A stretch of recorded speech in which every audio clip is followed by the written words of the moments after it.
وَلَهُمْ عَذَابٌ أَلِيمٌ بِمَا كَانُوا يَكْذِبُونَ وَإِذَا قِيلَ لَهُمْ لَا تُفْسِدُوا إِنَّهُمْ هُمُ الْمُفْسِدُونَ آمَنَ السُّفَهَاءُ وَإِذَا لَقُوا الَّذِينَ آمَنُوا قَالُوا أَرَبِحَتْ تِجَارَتُهُمْ وَمَا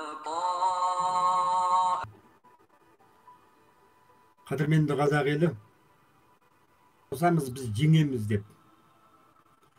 Соның мағынасын сұрайды. Кешегі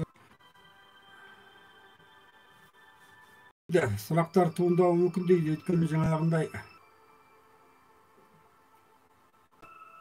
айта бергенше қандай қазір ұяттамас үшін тікелей етейін мен.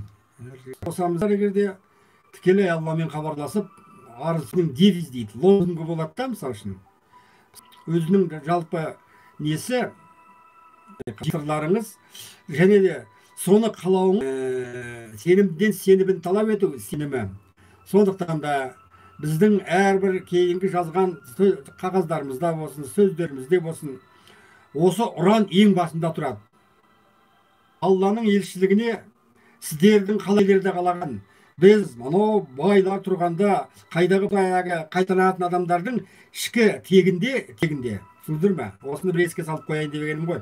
Мәселе. Сосын өз аяғыңызды мешітке барыңыз. Барлық толып атқан шариғаттың заңының барлығы бұл сыртқы сіздің көрінісіңіз. Және де сол жаңағы мұсылман адамдар сол жаңағы жалпы алғанда сол шариғатын мойындайды. Оның ішінде мұсылманның парызын мойындайды. Міндетті. Ал сүннетті. Ол әркім өзі біледі. Істейін десе істейді, істемейін демейді. Оған көпшіліктің ішінде есік алып нәресін құлап дейсіңдер. Міне ішкі әлемді түсін жаңағы сырт болған. Жалпы алғанда құрметті достар, исламның жанын басар, құлдық сипат. Ал ұлдық сипат ғылыми ақиқат дін. Маған грядет, но жалпы алғанда жаңа ғылыми дін келе жатса, ол ақиқаттан келе жатыр ғой. Сондықтан да біз ғылыми ақиқат дін деп атауын бердік. Бұл жаңа дінге. Ал онда барлық нәрсе алтыннан болады. Демек, сол ғадын жамағаты, қазір осы шапағатшыға сеніп, Аллаға сеніп, шапағатшының соңынан ерген адамдардың барлығы қайда бара жатыр деген сөз. Жер бетіндегі ғадынның үлгісі дейді мына адамдар баласы. Сендер жақсысыңдар ма, жамансыңдар ма? Жақсы болсаңдар, сіздерге Алла сіздерді түзету үшін, діндеріңізді, құлшылықтарыңызды түзету үшін неге шапағатшыны жіберіп отыр? Демек, сіздер жамансыздар. Сондықтан да әрқайсыңыз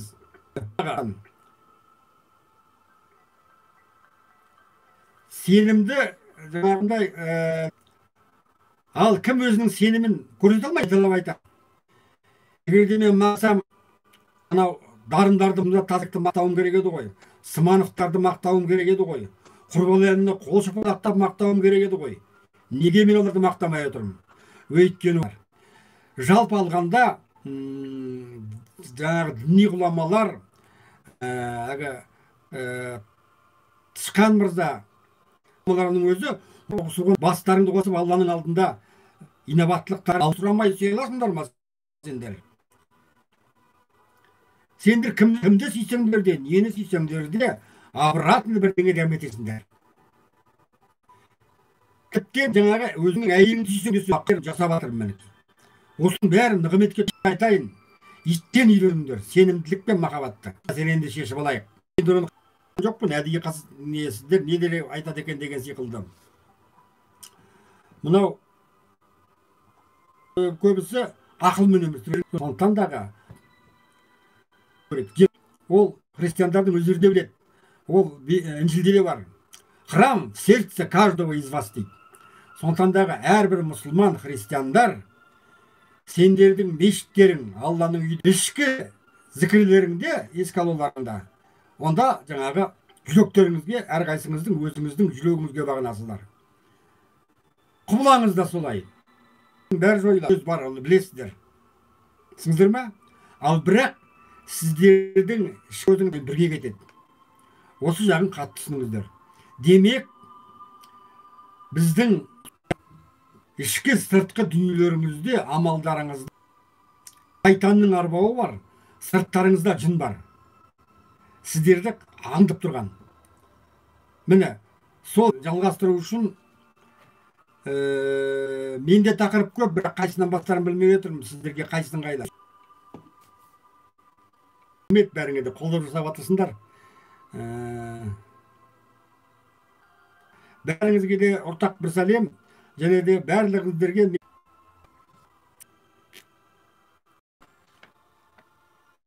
мына тақырыптарды қараңыздар. Қандай тақырып?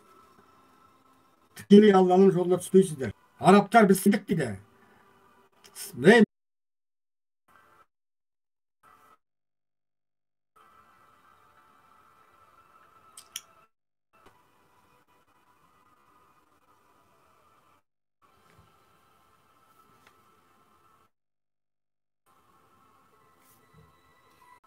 Адам жер бетіне, онда Құранда жер бетіне біз кісілерді жер бетіне жүріп, жер бетінде қазір келіп, адамдық сипатқа ауысу үшін ол жүректегі Алланың рухы. Егер де жүрегіңдегі Алланың рухына жалғана алмасаң, Алланы көктен де, космостан да, басқа жақтан іздеп, өзінің ол үшін мағынасын түсіну керек. Адам деген сөз бұл еврейдің сөзі. Деген сөз. Алла спетті деген сөз, адам деген сөз. Сіңіздер ме? Ал кісі деген екеуінің ортасында жүрген адам, кісі. Қап өтіңіздер, кісі. Бірде шайтанның легінде кетеді, бірде ал мүлде айырма. Олар жақсылықтың екенін білмейді. Жасын бөліп алыңыздар. Міне, жаңадан қалғанда барзақ әлемі ол Исаның ілімінде тұр, Тәуратты бердік дейді. Ол мағрифат, машрифат ілімдерінің бәрі Тәуратта. Құранда мағрифат, машрифат ілімдері жоқ. Рух әлемін, барзақ әлемінде Исаға бергеннен кейін Құран деген лаухул махфуз. Міне, сондықтан дағы жаңа тарауы, главасы. Мұнда ақиқат біреу. Машылығы да оның сипаты.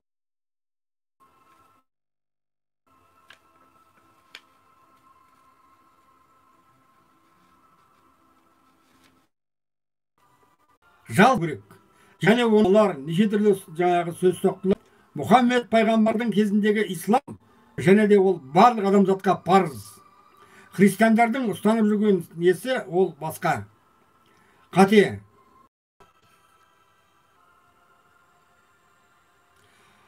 Маркем, сіз енді мен тірінің арасын білесіздер ме екенін? Қайта туғандай болады. То есть, оның жаны мәңгілік мәңгілік деп айтады. Ол Құранда. Сондықтан дағы бірінен бірін артық қайталап айтам. Жаны мәңгілік.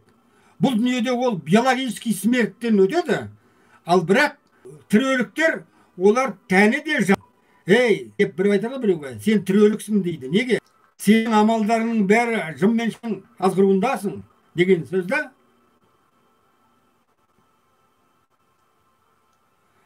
Барлық адамзаттың жер бетінде тірілуге, мәңгілік тірілу үшін адам болуымыз керек.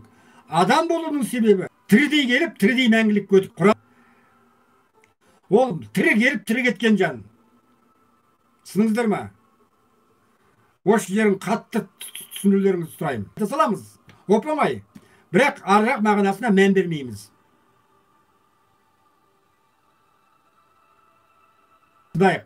Бір қосылып, бір аржап тұр ғой.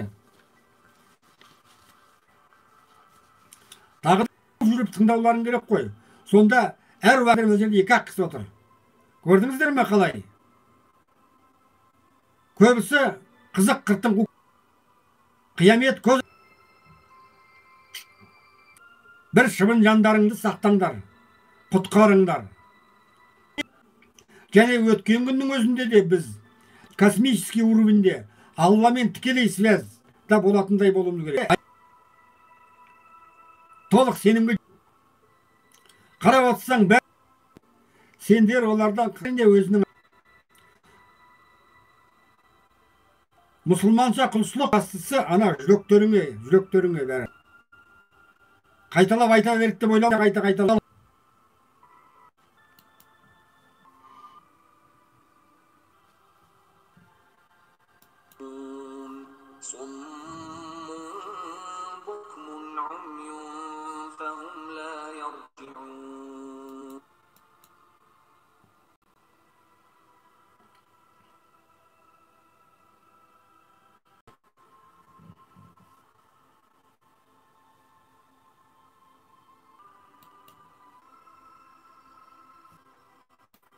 أعوذ بالله من الشيطان الرحمن الرحيم مالك يوم الدين الصراط المغضوب عليهم ولا الضالين Atkat olsun de varım.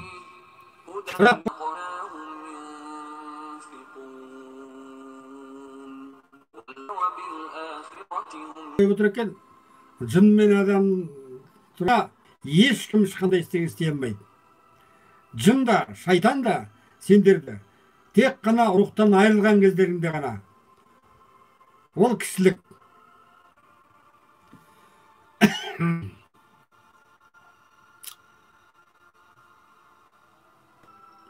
Ошы сол сиқылды әрбір жер бетіне түскен кісіні жаңағы жын қылады. Алланың ол әр қайсына батуға оңай. Олар сіздер жетектеп, сіздер ойламаңыздар, екі діннің басын қосу деген, екі дін де ислам. Сондықтан да жер бетіндегі соғыс, талас, тартыс, жамандықтың бәрін жамандық болмайды. Елдің бәрі адамға айналады. Ал адамдар басқарған дүние. Мысалы үшін бұрынғы Совет үкіметінің коммунистке деген сенім деген шапағатшының соңына ересіздер. Болмайтын болса, таяу аралық қалатын.